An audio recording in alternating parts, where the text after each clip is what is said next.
Today's elections are a hot topic all across the United States, and one place where they're getting special attention is in church this past Sunday. Well, that's right, Steve, because pastors all across the country are endorsing candidates in their sermons despite the IRS rule that churches cannot support political candidates and initiatives and keep their tax-exempt status. It's a gutsy move, but are they asking for trouble? Well, let's ask Pastor Kevin Baird. He discusses politics from the pulpit, and he joins us now. Good morning to you, Pastor. Good morning. Thank you for having me. So tell us your thoughts about this and how you first became aware, of the issue, that there was perhaps this limitation, and how did it make you feel? Well, several years ago, I found out about the Johnson Amendment, which is the restriction or the supposed restriction with regards to political speech.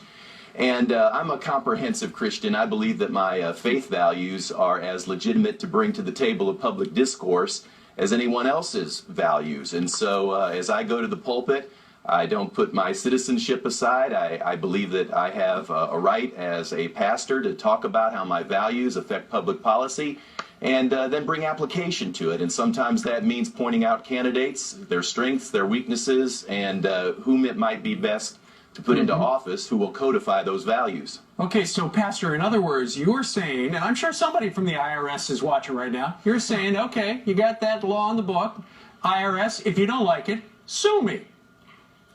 Well, actually, all of my messages are posted for public consumption on various social media.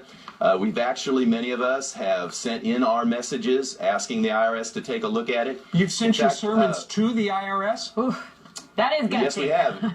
Yeah, actually thousands of pastors have done that, asking that we litigate and finalize the constitutionality of the Johnson Amendment. We feel like it's unconstitutional.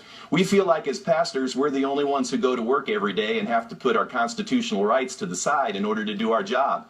And we just think that it's time that that was done away with. Well, you're joined by a lot of other pastors who do feel it is their biblical and their constitutional right to do so. And I admire your courage legally as well to put this to the test to see whether or not to get a definitive ruling on that Johnson Amendment. But there's also other pastors that have endorsed candidates. This is on the rise, Steve, since 2008. So you take a look at the numbers there, from 33 in 2008 to 1,621 in 2012. Pastor, you are encouraging the brethren there, rising up with you.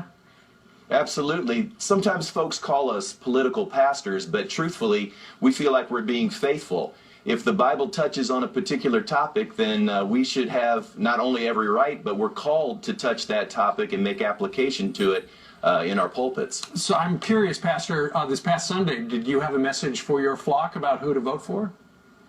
Not this past Sunday, although there is a Sunday that's designated as Pulpit Freedom Sunday. And this particular year I dealt with some local issues and some local candidates and some disappointments that we have had in our state with regards to seeing some of our value system move forward. All right, interesting stuff. All right, well, pleasure. Yeah, I love the legal aspect of it as well. All right, thanks for being on with us this morning, Pastor. Thank you. And